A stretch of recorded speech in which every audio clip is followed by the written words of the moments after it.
So you can see here basically the City of Adelaide, or not the City of Adelaide, South Australia, but you can really see all the wine areas and just how close. And this is where we try to concentrate out into those areas. And being that with my focus on the wine, we've incorporated other things around that area. You can see again how close Kangaroo Island is. Down in the south, McLaren Vale Tours, we can also link to get them over to the ferry and go over to Kangaroo Island.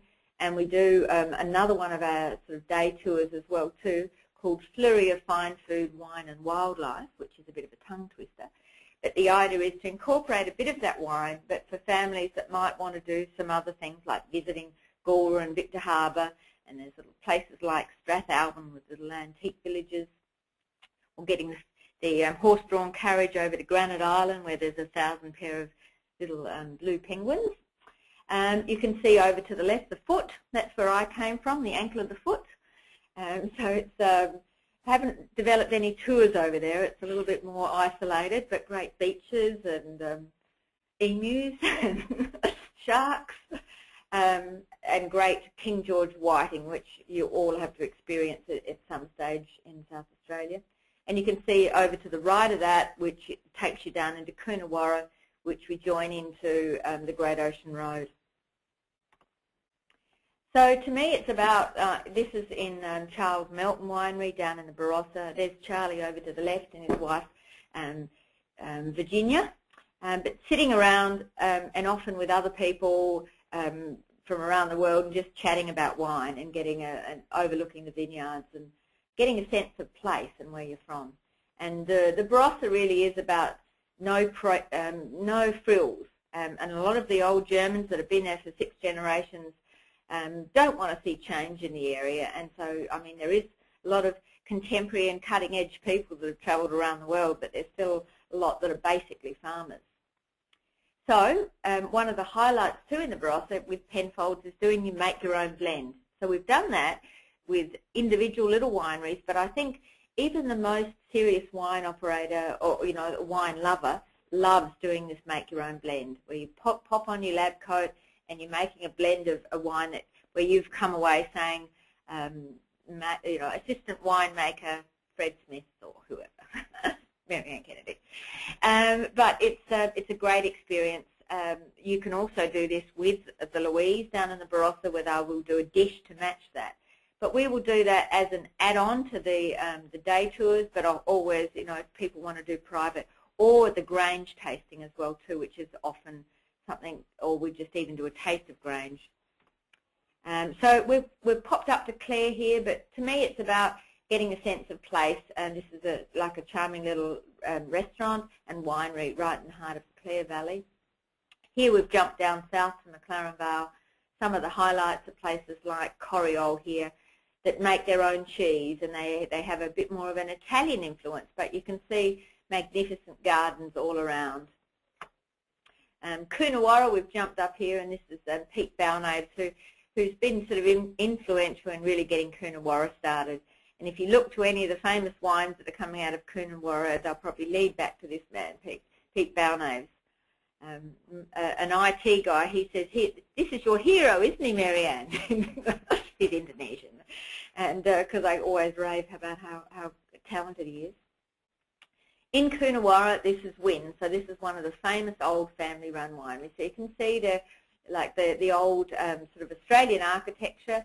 A lot of these wine areas too were famous for doing dried fruits originally, and then they moved into wines as fashions changed. The vintage this year was not ideal, so depending who you talk to, some people who were smaller operators could get some of the good fruit off as they were hand-picking. But as you drive through the regions at the moment, and there's a lot of fruit that's been left on the vine. So it will be interesting to see. Just look out for 2009, because 2010 will be a bit light on. Originally, they thought we would crush, or we had the year before, 1.6 billion tonnes. This year it was 1.1, and every time you speak to someone, it kept dropping to below a million. So not ideal, but we'll see. What many people have said is what was produced was fantastic. So we've moved into areas like cooking schools. doing some more things with walking and cycling. So obviously doing some great things with the food and wine, so being a lot more hands-on in the way that we do things. So when we talked about the things, obviously the Insiders Adelaide is talking about these different theme walks, like taking arts and culture and the classic Adelaide and the East End pub culture that we did yesterday. But we'll also put in things like, if it's not too early in the morning, this one was like 8 o'clock in the morning. It was a bit too early to have some wine or beer. But the West End is so much, is a lot of the arts community is tucked away through there. And then obviously with the foodies, doing things, what we've been doing like home-hosted dinners for many years for some small groups. But we can also do that up into the hills where you can eat surrounded by wildlife. But we're hoping that with the day tours, if we start giving it a big serious push, that we can do some things into the early evening as well because of the food and wine culture being so strong. So that's a bit of an overview of what I do. If there's any questions, please give me a call. We're only an email away, and I hope that was informative. Very much, Marianne. Thanks, Marianne. So if you've got any questions for Marianne before we leave, please feel free to type them in now. Just while we're waiting for any questions, just a reminder that our next webinar will be held on the 21st of June, and we will be joined by SeaLink and also Great Southern Rail, which operate the fantastic train journey, particularly the GAN from Darwin down to Adelaide, and also the Indian Pacific, which goes from Sydney across to Perth. So stay tuned for that one.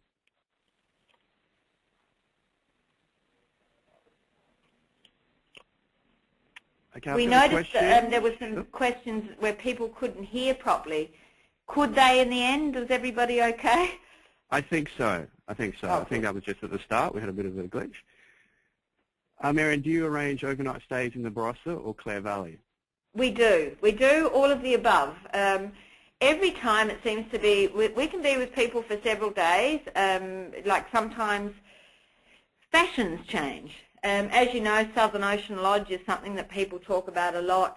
Now with the Flinders and linking up with Arkaba and Rawnsley and Wilpena, and that all becomes, sometimes we get more heavily involved, or it might be that we take them up and overnight in the Barossa Valley, linking through to Clare.